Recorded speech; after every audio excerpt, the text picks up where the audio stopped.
미국의 빅테크들, 특히 아마존 이런 주식들은 반등 시도를 할 겁니다.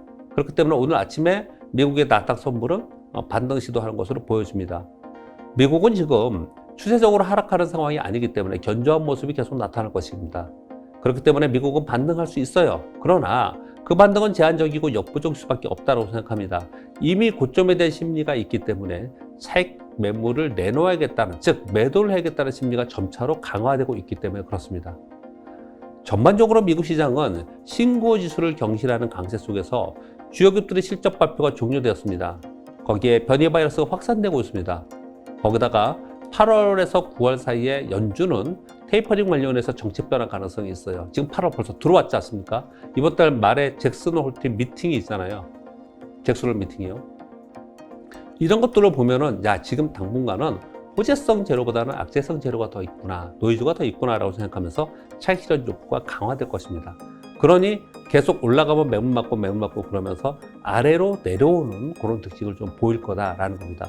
그럼에도 불구하고 하단이 굉장히 견고해요. 하단이 견고하다는 얘기는 추세적으로 하락하지 않고 박스권에서 등락할 것이라고 시황을 판단한다는 거죠.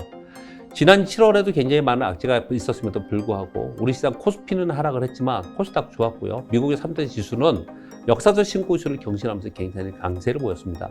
미국의 S&P 500은 지금 현재 6개월 동안 상승하고 있는 그런 상황이에요. 굉장히 강한 시장입니다. 이런 강한 시장이 계속 나타나고 있고 거기서 만일 하락한다 하더라도 상당히 견조하게 떠받치는 힘이 있을 것인데 그 힘을 두 가지로 본다면 그 중에 하나는 좀 전에 전일 시황에 대해서 지난주 시황에서 요약해 드렸듯이 연준과 정부의 인프라 정책에 대한 기대가 점차로 강화될 거예요. 왜요? 바이러스 확산 때문에. 왜요? 경기 지표가 둔화되고 있기 때문에 강화될 것입니다. 또 한 가지는요. 지금 미국의 기업들이 돈을 엄청나게 많이 벌고 있죠. 빈익빈 비입부가 돼서 버는 기업들은 엄청나게 많이 벌고 또 가난한 쪽은 엄청나게 더 가난해지고 이 K자형 지금 회복이 되고 있는 거지 않습니까? 솔직히 우리나라도 지금 그렇지 않습니까? 우리나라 예를 들어서 뭐 당장 현금이 많지 않다 하더라도 그냥 본인이 그냥 스스로 만족하게 스스로 느끼기에 내 집이 6억 7억에 샀는데 이게 15억 20억 됐어. 더블 나가지고 그러니까 나는 15억 20억 100 그냥 원래 100만 장자라는 건 현금이 100만 달러가 있어야 되는 거잖아요. 지금은 뭐 100만 달러를 큰 부자라고 생각하지 않지만 근데 요즘에 웬만하면 집 한 채 갖고 있으면 다 100만 달러 이상이에요. 100만 장자 이상이 돼버리는 겁니다. 현금이 아니지만 이렇게 느끼는 거예요. 이렇게 지금 그 자기 집과 그리고 괜찮은 직장에 다니고 있는 사람들도 주식 투자하는 사람들은 부를 더 부를 더 굴려가는, 더 키워가는 그런 상황이 됐고 어려운 사람이 굉장히 더 어려운 안타까운 현실이 계속 이어지고 있습니다. 제가 그냥 갑자기 생각나서 딴 얘기를 좀 했는데요. 지금 미국의 기업들이 자사주 매입, 바이백이라고 하죠. 미국의 영어로는 바이백이라고 하죠. 자사주 매입이 엄청나게 지금 진행이 되고 있습니다. 7월 25일까지 4,301억 달러가 진행이 되고 있는데 참고로 작년 한 해 동안은 3,770억 불이 안 됐어요. 70억 달러 불이. 3,070억 달러요. 작년에 2배 이상이 되고 있죠. 바이백이 뭡니까? 주가가 떨어지면 그 기업에서 다 돈으로 그냥 계속 주식을 사는 거예요. 우리 정서하고 좀 다르죠. 우리 부러울 따름입니다. 우리나라 기업들은 스타트업 기업이 많고요. 그리고 우리나라 기업은 R&D나 아니면 성장하는 기업들이 훨씬 더 많기 때문에 안정력 기업보다 그리고 자금이 그만큼 충분하지 않아요. 그래서 소위 자사주를 그렇게 많이 사지 않습니다. 근데 미국의 투자의 정서는 자사주를 사는 거는 주주 환원 정책의 하나로 쓰고 있습니다. 왜냐? 자사주를 많이 산다는 얘기는 그 주주의 주당 주가의 가치가 올라가는 효과를 낼 수 있기 때문에 그렇습니다. 특히나 자사주를 사서 이것을 불태워버리는, 자사주를 소각해버린다 그러죠. 이런 일이 벌어지면 내 한 주의 가치가 훨씬 EPS가 훨씬 높아지는 거죠. 이게 있기 때문에 쉽게 빠지지 않는 거예요. 그래서 미국은 상당히 견조하다. 자, 이렇게 결론 짓고 새로운 우리가 생각하는 어떤 상투를 치거나 급격하게 하락하는 현상이 만약에 나타난다면 그것은 아마도 여러분들이 알고 제가 알고 지금 우리들이 논하는 이런 데서 트리거가 나오지 않고 아주 사소한 특이한 트리거가 새롭게 나오면서 그런 일이 벌어질 겁니다. 솔직히 되돌아 생각해보면 작년에 코로나 바이러스가 되면서 시장이 폭락했다가 이렇게 또 다시 급등하는 현상이 나타났지 않습니까? 그것은 우리가 예상하지 못했던 거잖아요. 그런 일이 벌어질 거라는 거죠. 그렇지 않고 지금 우리가 생각하거나 또 우리가 지금 알고 있는 지표들이나 여기서는 지금 그런 조짐은 하나도 없다. 이렇게 지금 보고 있습니다. 자, 그러면 국내 시장의 상대적 약세를 보이고 있는데, 자, 이게 왜 이런지를 설명을 드렸습니다. 변동성 확대 시기에 이머징 마켓에서 선진 증시로 이동하는 과정 속에서 외국인들이 대만과 우리나라 시장에 굉장히 많이 팔고 있고, 대만은 TSMC를 비롯해서 반도체 기업들이 상당히 많은데 그 기업들을 다 팔고 있는 상황이기 때문에 역시나 우리나라도 반도체와 이쪽을 팔고 있는 그런 상황이다라는 겁니다.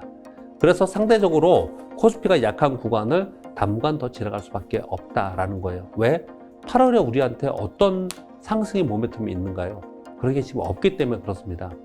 저는 보통 기간을 잘 얘기를 하지 않지만 일단 9월 9일날 선물옵션 동시 만기가 있는 그때까지의 8월 중순 이후까지는 이렇게 좀 시장이 변동성을 주면서 좀 심리적으로는 불안한 상황 속에서 가는 그런 과정이 있지 않을까라고 생각을 하고 있습니다. 8월 중순 이후의 시장을 기대하려면 그걸 기대해야 되고, 그 과정 속에서 내가 어떻게 대응하고 어떻게 내 포트폴리오를 가져갈 것인가를 지금 구상하는 것이 투자 전략에서 굉장히 중요한 관건이다라는 것이죠. 그런 관점에서 투자 전략을 어떻게 가져가야 되는가에서 말씀을 드려보도록 하겠습니다. 시장은 박스권이라고 자꾸들 얘기를 하잖아요. 이 박스권이라고 얘기하는 게 코스피 시장을 보면 사실은 6개월 이상 지금 박스권에 들어와 있습니다. 어쩌면 이게 6개월이 아니고 1년, 또 2년, 또 3년 이렇게 될 가능성도 상당히 있는 그런 구간으로 사실은 들어가고 있습니다. 왜 그렇게 우리 시장을 그렇게 보냐면요. 지금 경기의 피크 얘기를 하고 있는데, 미국의 경기의 기업이익의 피크는 2분기의 피크로 되어 있고요. 실제로 데이터들이 현재 컨센의 데이터들이요. 3분기에는 정체되어 있고 그 다음에 4분기 내년에는 점차로 늘어나는 걸로 예측을 하고 있습니다. 우리나라는 2분기보다 3분기가 굉장히 좋아요. 그리고 우리나라 IT나 자동차 애들 3분기가 성수기입니다. 3분기가 좋은데, 근데 요번에 바이러스 확산 때문에 좀 주춤을 하겠지만 전반적으로 좋은 모습을 예측을 하고 있습니다. 그런데 4분기에 정체가 아니고 급격하게 떨어지는 모양을 좀 그리고 있어요. 예측이요. 실적에 대한 예측이. 그렇기 때문에 지금 불안해하고 있는 상황이라서 쉽사리 우리 시장이 8월 달에 강하게 올라가는 게 지금 어렵겠다라고 시황을 보고 있는 것이거든요. 그러다 보니까 시장이 움직이지 못하다 보니까 어떤 일이 벌어졌냐. 경기 및 산업 사이클에 연동하면서 움직이는, 즉 스타일 펀드들이 움직이는 사이클링, 올라갔다 내려갔다 올라갔다 내려갔다 하는, 우리 흔히 얘기하는 반도체 사이클, 자동차 사이클, 산업재 사이클, 철강 사이클, 내수주 사이클 이런 거 있잖아요. 이런 사이클링으로 움직이는 섹터들은 지금 못 움직이고 있어요. 왜? 얘들은 대형주가 많고 외국인들이 팔고 있고 경기 사이클이 지금 확실하게 방향이 없기 때문에 그렇습니다. 얘들은 지금 전부 다 그냥 멈춰 있는 거예요.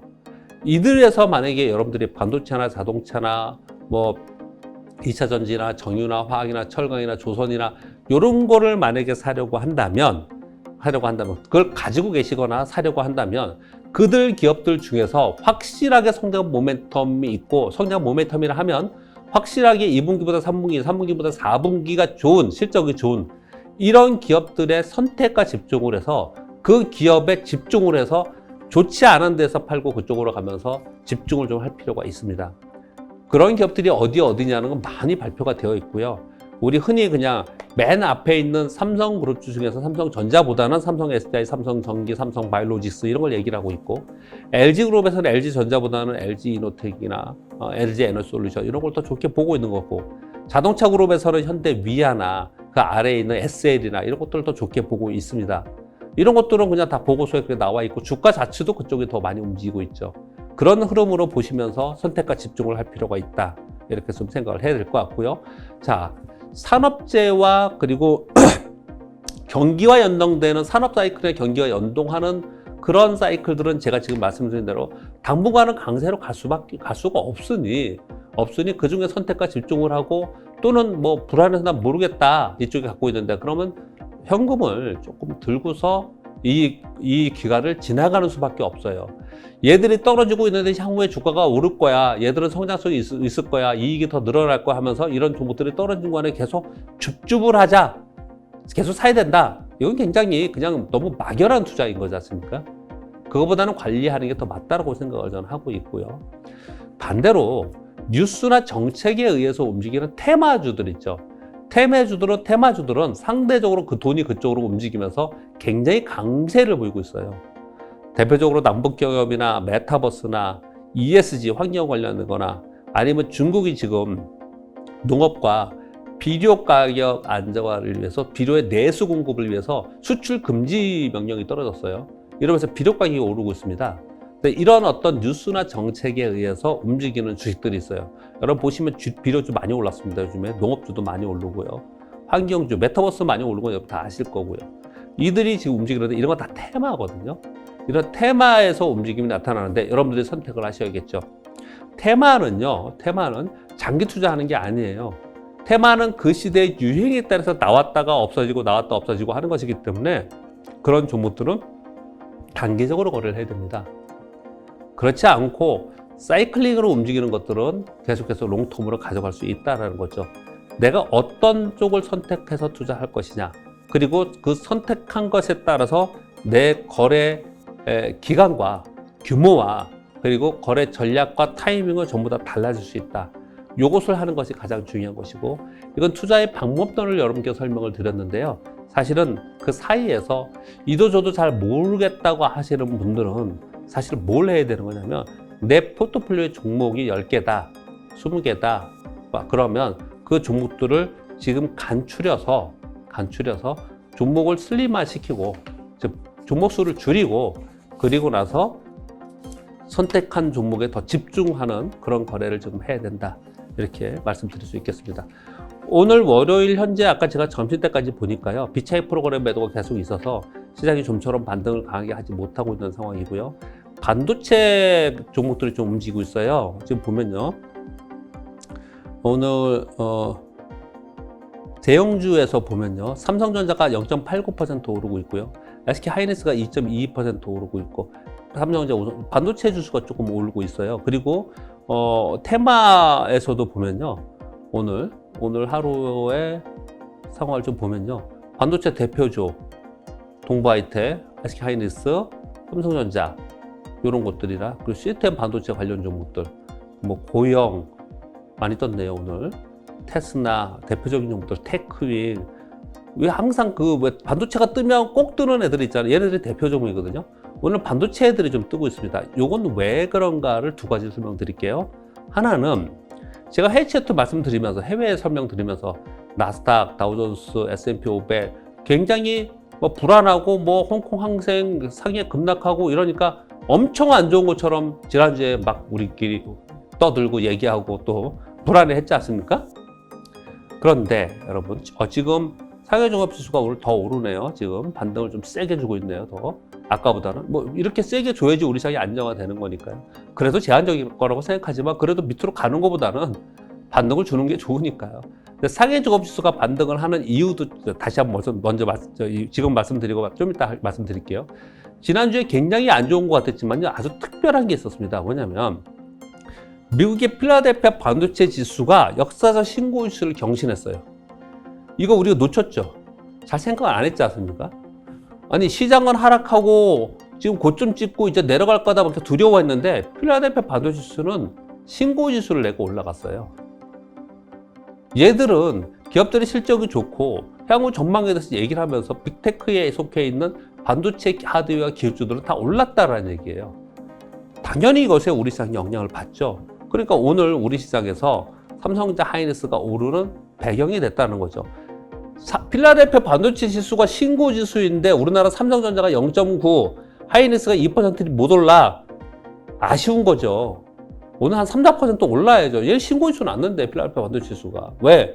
필라델피아 반도체 지수에 속한 기업들은 우리나라 삼성전자, 하이닉스하고 다르지 않아요. 인텔이나 이런 애들이 들어가 있습니다. AMD나 이런 애들이 들어가 있기 때문에 걔네들이 오른다는 얘기는 우리 하이닉스, 삼성전자도 좋아진다는 얘기예요. 그럼에도 불구하고 유mak불이 못 가는 것은 무조건 지금은 프로그램 비차익 프로그램 매도 때문이다. 외국인 매도가 가장 큰 이유다라고 보시는 게 맞을 거라고 생각하고요.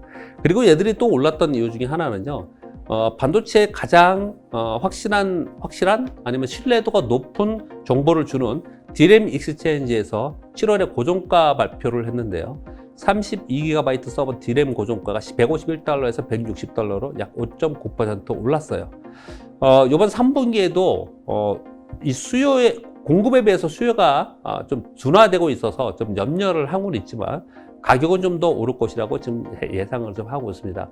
이런 부분들이 작용을 하면서 반도체가 지금 오르고 있는데요. 아까 설명을 드렸듯이 반도체라고 하면 반도체 완성품에 있는 삼성전자, 하이닉스, 동부하이텍 얘들이 좋지만 얘들보다도 뒷단에 있는 아까 제가 섹터에서 보여드렸듯이 그 뒷단에 있는 고영이나 테스나나 여기 있는 동부하이텍도 좀 걔네들보다 중경주니까요.